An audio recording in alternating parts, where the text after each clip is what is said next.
Hello বন্ধুরা, তোমরা সবাই কেমন আছো? আশা করি তোমরা সবাই আল্লাহর রহমতে খুবই ভালো আছো।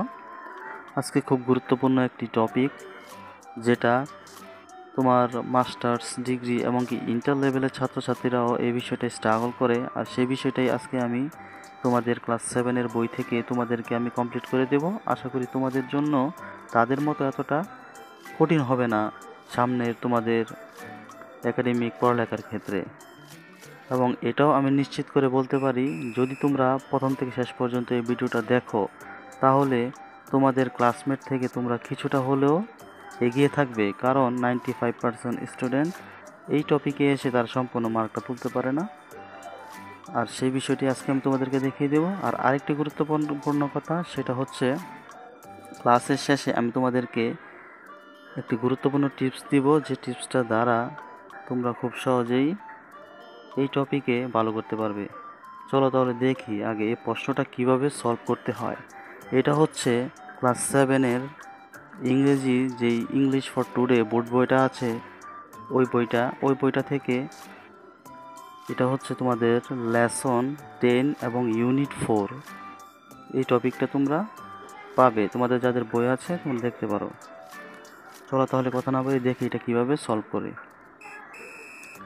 প্রথমে তোমরা এখানে দেখতে পাচ্ছ কিছু খালি ঘর দেওয়া থাকবে, এবং একটি বক্সের মধ্যে তোমাদেরকে কিছু শব্দ দেওয়া থাকবে, এবং যে শব্দগুলো তোমাদেরকে এখানে ওরা দিয়ে দিবে, ওই শব্দগুলা তোমাদের খালি ঘর যতটা আছে ততটা থেকে কিছু পরিমাণ বেশি শব্দ ওরা খালি করে, কিছুটা বেশি শব্দ ওরা তোমাদের বক্সের মধ্যে দিয়ে দিবে। এবং এখানে কোশ্চেনটা প্রথমে পড়া খুবই জরুরি, কারণ দেখো এখানে বলে দেওয়া আছে তোমাদেরকে কি করতে হবে।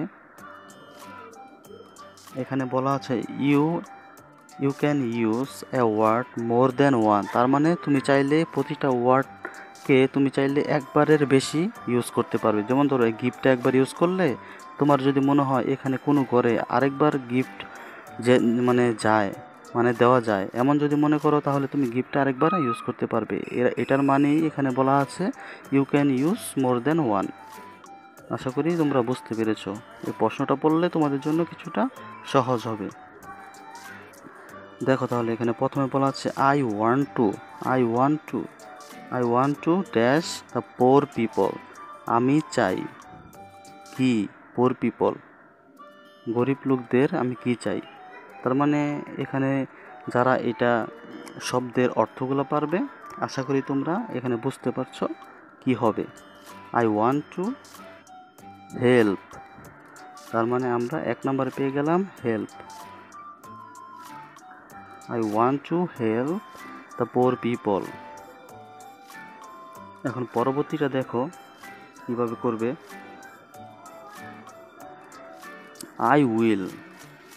I will in to healthcare support to the people.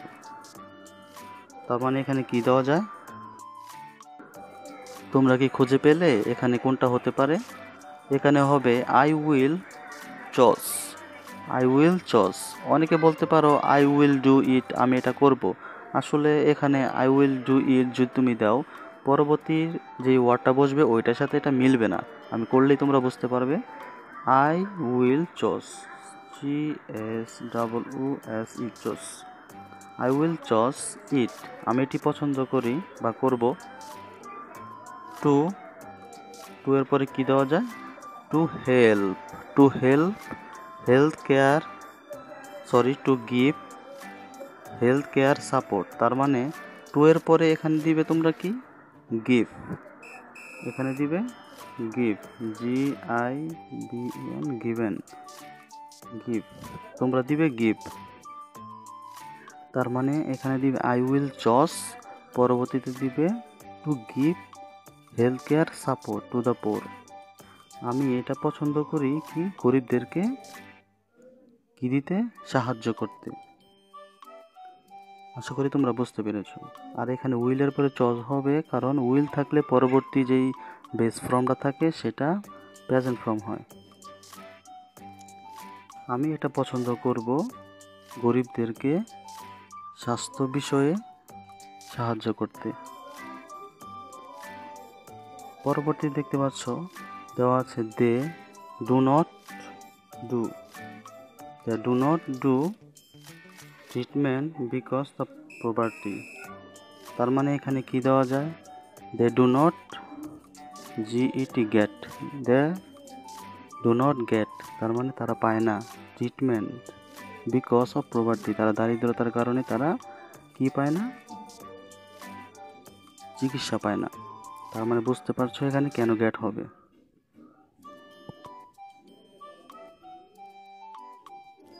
পরবর্তীতে দেখতে পাচ্ছ এখানে দেওয়া আছে সো মাই ড্রিম ইজ, এখানে হবে ইজ, দেখতে পাচ্ছ এখানে ইজ আছে, টু বি এ ডক্টর। তার পরবর্তীতে আছে to dash the poor people, to give, আবার হবে এখানে গিভ, GIVE গিভ। তার মানে আমরা এখানে গিভটাকে দুইবার ইউজ করলাম, কারণ প্রশ্নতেই বলা আছে যদি কোনো শব্দ মনে করো যে দুইবার ব্যবহার করা যায়, তুমি চাইলে দুইবার ইউজ করতে পারবে। তারপরে সর্বশেষে যেটা আছে সেটা হচ্ছে I will my village to work. তার মানে এখানে তুমি কি দিতে পারো, I will do my village to work, তুমি আই ডুও দিতে পারো চাইলে, তুমি চাইলে এখানে চয়েসও দিতে পারো, কারণ চয়েস শব্দটা এখানে যায়, I will choice, CHOOSE choice, I will choice my village to work, আমি আমার গ্রামে কাজ করতে পছন্দ করি। আশা করি তোমরা বুঝতে পেরেছো।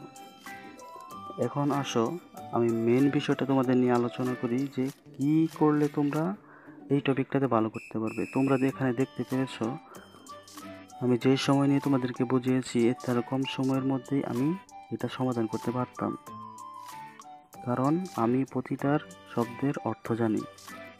তোমাদের কি করতে হবে, প্রতিটা শব্দের অর্থ ভালোভাবে জানতে হবে। এখানে যে শব্দগুলো আছে প্রতিটার মিনিং যদি তোমরা জানো তাহলে তোমরা সেন্টেন্সটা পড়ার সাথে সাথে তোমরা বুঝতে পারবে কোন খালি ঘরের মধ্যে কোন ওয়ার্ডটা বসাতে হবে। আর এটাই হচ্ছে খুব গুরুত্বপূর্ণ কথা, আমি যেটা বলেছিলাম ভিডিওর শেষে আমি তোমাদেরকে দিব। তোমাদের বাসাতে তোমাদের যে প্যাসেজটা থাকবে ওই প্যাসেজের প্রতিটা ওয়ার্ড যেগুলো তোমরা পারো না সেগুলো আলাদা করে একটি খাতার মধ্যে লিখবে। প্রতিবার কোনো টপিক পড়ার আগে যখন কোনো প্যাসেজ আসবে ওই প্যাসেজে যে ওয়ার্ডগুলি পারো না ওইগুলো নোট করবে, নোট করে ডান পাশে শব্দের অর্থগুলো লিখে মুখস্থ করবে, তারপরে প্যাসেজ তোমরা পড়া শুরু করবে। একটা টপিক পড়ার আগে ওইটার অর্থগুলো জেনে নিবে।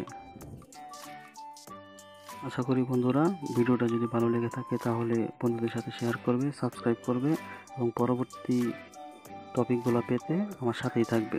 ধন্যবাদ সবাইকে।